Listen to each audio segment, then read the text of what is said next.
Bismillahirrahmanirrahim. Assalamualaikum warahmatullahi ta'ala barakatuh. Alhamdulillah Rabbil Alamin. Wassalatu wassalamu ala ashrafil anbiya wal mursalin wa ala alihi wa sahbihi ajma'in. Alhamdulillah, we are continuing with our life coach training program, and today I'm going to talk to you about depression. Now we have covered anxiety, and as I told you, we have the whole idea of anxiety and overcoming anxiety and also depression in our book Positive Islamic Psychology, where we give you the idea of how you're going to overcome the challenges of anxiety and depression using PICBT, that is Positive Islamic Cognitive Behavior Therapy. And we have in our YouTube under Positive Islamic PIP, Islamic Psychology PIP, we have more than 100 videos covering Positive Islamic Cognitive Behavior Therapy, which is a new approach, a holistic approach using the whole framework of Islamic idealism, metaphysics and way of life. So that's why it's very important for you to download this book, Positive Islamic Psychology, a transcendent model to achieve peace, happiness and success. It's free of charge, and even our certified life coach is also free of charge.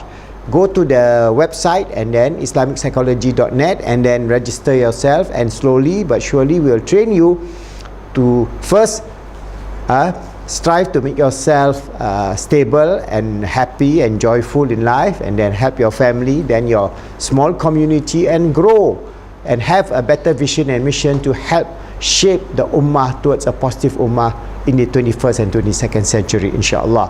So this is the program that we are doing. And then in depression now, we have this whole situational condition where the disease of this 21st century is anxiety and depression.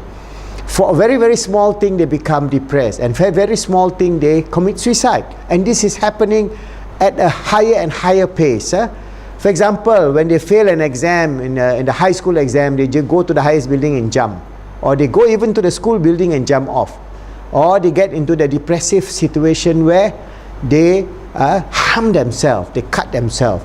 And these are people who are coming from the middle class, upper middle class. They are not talking about the poor people who are suffering.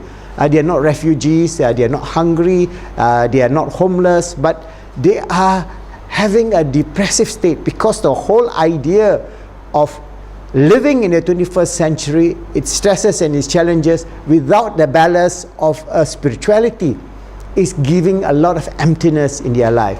And the only solution is coming back to Islam, and that is what is our firm belief. That's why we have our approach, Positive Islamic Psychology, a transcendent model to achieve peace, happiness and success in the 21st century. Without Islam, without positive ideation in terms of our way of life, of our ubudiyah to Allah subhanahu wa ta'ala, we'll never have peace, happiness or success. So that's the side effect of atheism, materialism, secularism, which now is becoming the prominent worldview, leaving our young people helpless, homeless, in the sense of they got no home in terms of the spiritual home. There's no spiritual home, they're empty inside, and that is the cause of depression. So there are many signs of depression. It's a common and serious medical problem that negatively affects how you feel, how you think, how you act. Depression causes a feeling of sadness, loss of interest in life, loss of interest in hobby, loss of interest in studying and whatever that you need to do.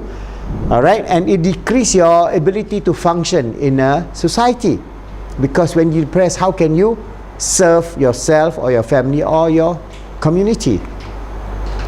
And youth depression today is the major problem. Apart from the contagious disease or chronic disease, we have an ever-growing number of youth and depression, which all the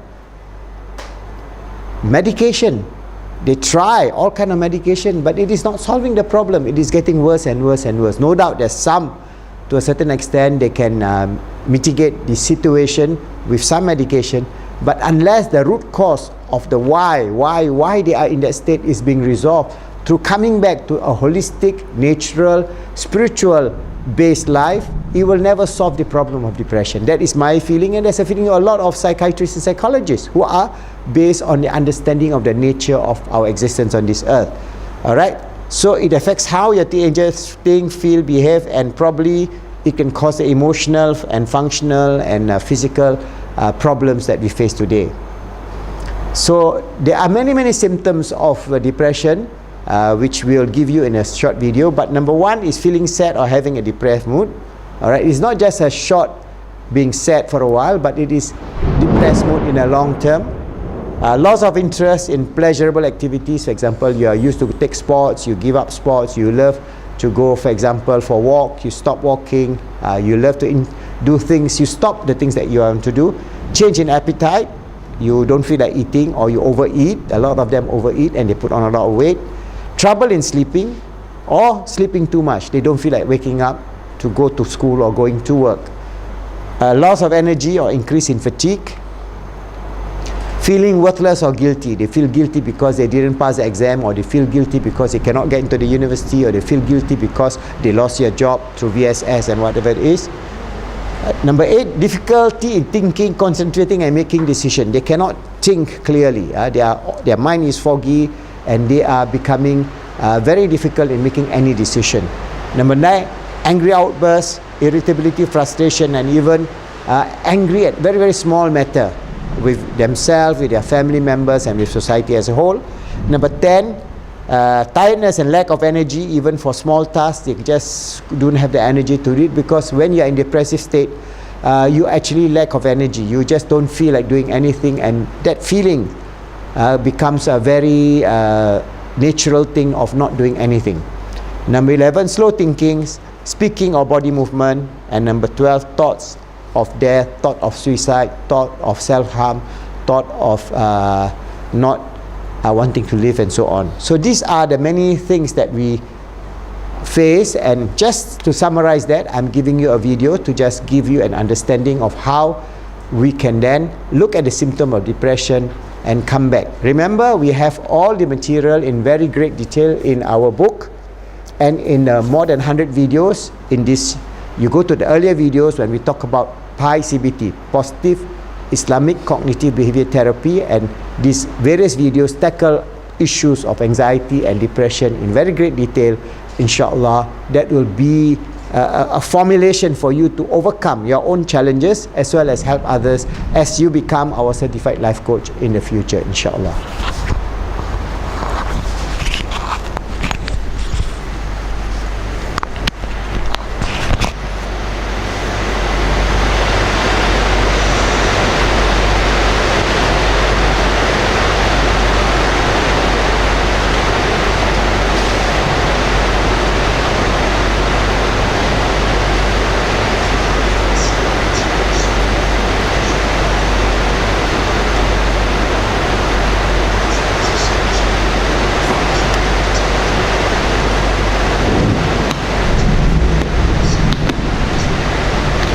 But that's not always the case, or is it? Let's find out what signs are hinting that you might actually be suffering from the plague of the 21st century.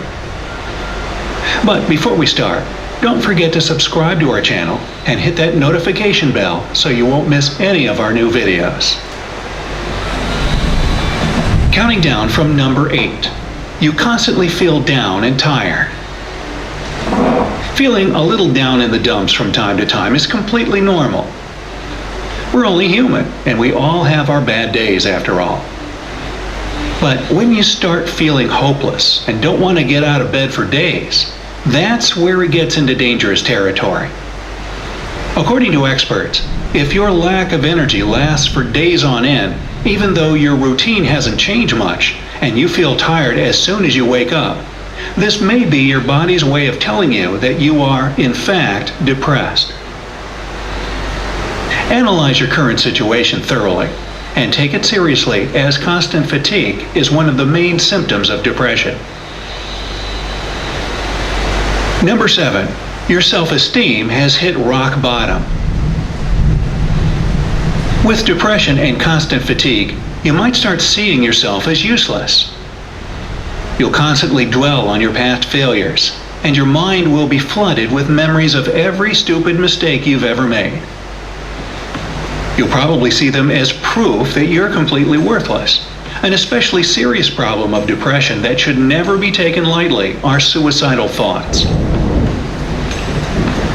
Remember that there is help out there, you can call 1-800-SUICIDE or 1-800-784-2433 or 1-800-273-TALK, 1-800-273-8255. If these hotlines don't serve your country, your local emergency number can help you out as well.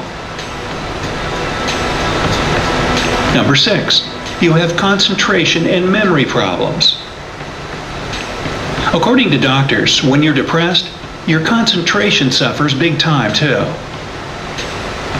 You start forgetting about important things and have trouble remembering names or other details.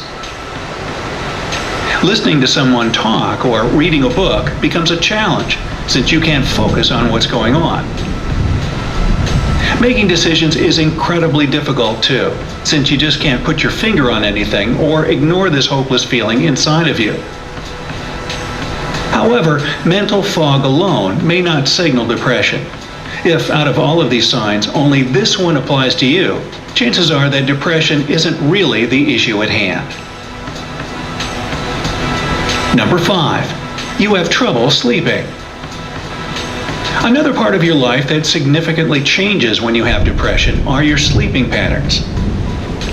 This can be in the form of either insomnia or sleeping for longer hours. When you're suffering from depression, you crave more sleep even after a full night's rest. You have no energy and feel like you could spend the whole day in bed. And it's not like a fun day in bed surrounded by snacks, binge watching your favorite show. We're talking about lying in bed all day, doing nothing, with no desire to get up.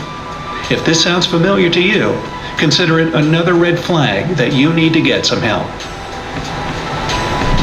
Number 4, your weight changes.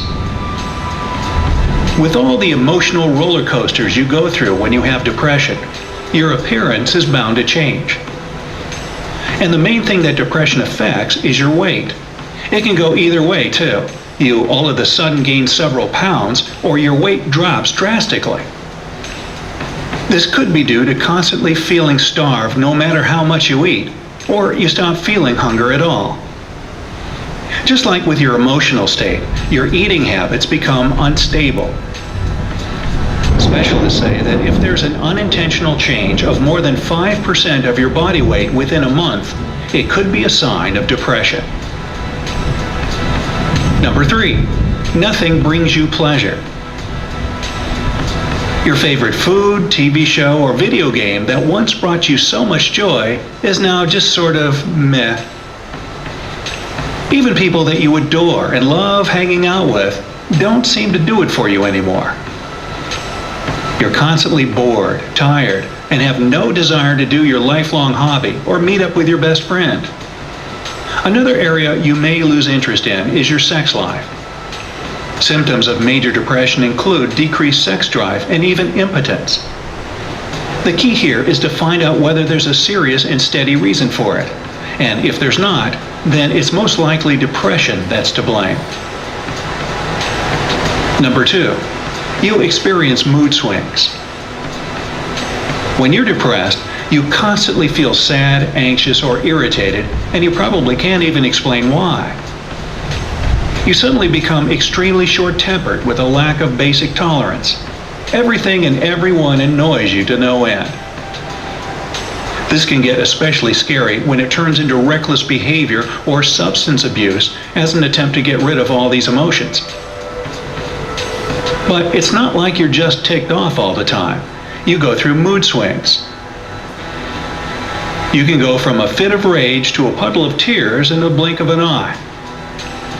Rapid breathing, sweating, and extreme nervousness can be especially alarming symptoms of anxiety and panic attacks associated with severe depression. Number 1, your health deteriorates. Again, emotional outbursts and a constant feeling of hopelessness throw not only your weight out of whack, but your overall health too. It's really common for depressed people to suddenly start experiencing aches and pains, most frequently in the joints or back. Digestive problems are a huge concern in this situation too, especially when they aren't brought on by something obvious like something you ate. And these symptoms don't go away with usual medical treatment either, because your mental state is involved. The earlier you can deal with your depression, the easier it'll be for you to get back to good health. So if at least 3 or 4 of these signs hit home for you, it most likely means that you have some form of depression. Basically, the more signs you're showing, the more depressed you are. Don't forget that to be a symptom of depression, all of these conditions should be continuous, not just one off day. So now that we've found out that it is, in fact, a problem, the important question is, what's the treatment for depression and how can it be prevented in the future? However, there are some things you can do to make the process of healing a bit faster. According to psychotherapist Sean Grover, there are steps you can take in 3 areas of your life to make your mental state better. The first thing to take care of is your body. Start doing 30-minute workouts at least 3 times a week. Get at least 7 hours of sleep a night, and add more of your favorite foods to your diet, especially sugary ones. Taking care of yourself this way will certainly make you feel much better. The second and equally important part is your mind. Try to explore the world around you as if you never have before. Enjoy some poetry, spend time with yourself, take new classes, and open up your mind to new experiences. Sure, it'll be difficult at first with your loss of interest, but the more you do it, the easier it'll get to develop genuine excitement. There are tons of opportunities around you, so go grab them up. Finally, your spirit should also get a dose of treatment too. The best thing you can do here is meditation. Through it, you can learn to understand and listen to yourself on a deeper level. Plus, after a good meditation session, all of the depressing thoughts disappear, opening up more space for new experiences and knowledge in your head. There are also a couple of methods to prevent possible depression. A study published in the New England Journal of Medicine found that some forms of depression can be treated with natural substances. This is especially true of so-called seasonal depression, which can be helped by taking a lot of vitamin D. However, consultation with your doctor is a must. Experts also recommend to start seeing a doctor earlier and doing it regularly. After all, any illness is easier to combat if it's observed from the get-go. So if you found out that you have depression, don't worry. It's a problem that can and should be resolved. Plus, the path you have to take to get out of it will help you find out more about yourself and appreciate not only your own uniqueness, but also the people and the world around you. And that's not so bad, is it? You shouldn't go through this alone, though. So see a doctor immediately. They'll know how to make the path easier and shorter for you. If you suspect that your friend or family member is battling depression, provide a shoulder for them to cry on and make sure that they get help. It may seem like it's something you can deal with on your own, but the truth is that this condition is not to be taken lightly and must be treated with the help of a doctor. And what about you? Do you have any methods of your own on how to fight depression? Tell us in the comments below. Don't forget to click subscribe to stay on the bright side of life.